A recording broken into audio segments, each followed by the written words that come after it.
Alors là, nous allons avoir 4 semaines merveilleuses, puisque nous allons entendre ce que nous allons appeler les grands prophètes, Isaïe, Jérémie, Ézéchiel.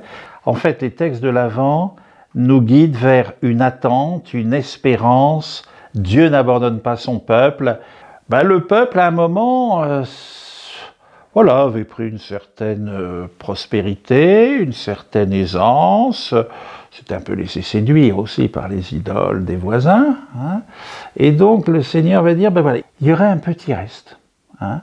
Et l'alliance, la fidélité à l'alliance et la prospérité de l'alliance, et le Messie, celui que je vous enverrai, sera issu de ce petit reste. Je pense qu'il faut toujours lier le petit reste d'Israël avec les pauvres du Seigneur. Alors il n'y a pas que les pauvres du Seigneur, il y a aussi les pauvres que la société est en train de créer à foison.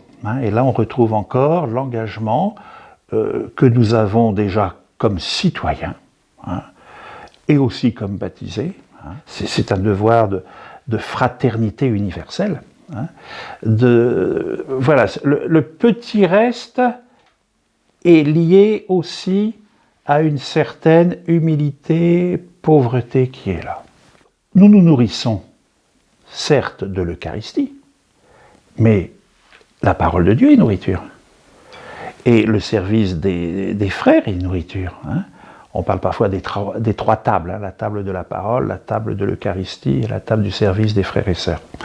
Donc c'est vraiment dans ce temps un peu morose, de nous laisser, de digérer ces beaux textes que nous allons entendre. Ce que nous avons envie d'entendre pendant ce temps de l'Avent, ce sont les grands textes des annonciations. Annonciation à Zacharie, annonciation à Marie, annonciation à Joseph. N'oublions pas que c'est dans ce temps de l'Avent que nous allons réentendre les grands textes que nous prions chaque jour à l'office. Et puis, le sérieux de l'incarnation. Dieu prend chair pour venir parmi nous. Là, il y a et dans ce temps difficile où on oublie un peu la totalité de l'incarnation, on a l'impression qu'il faut prendre soin des corps. Mais nous ne sommes pas qu'un corps. On est aussi un cœur.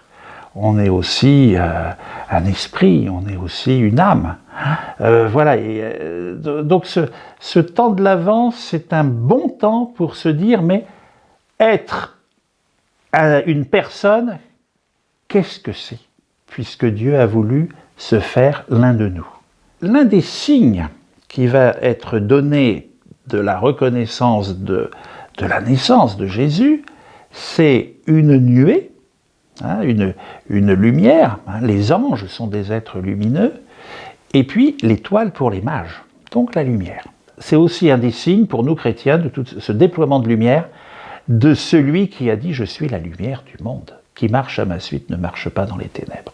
Donc c'est aussi savoir donner un sens, de choses sensibles nous invite à creuser une dimension spirituelle. Laissons-nous nourrir, certes par les textes du Premier Testament, mais aussi des textes de l'Évangile, parce qu'il y a une magnifique espérance et il y a déjà une joie qui perce. J'aime beaucoup ce temps de l'Avent.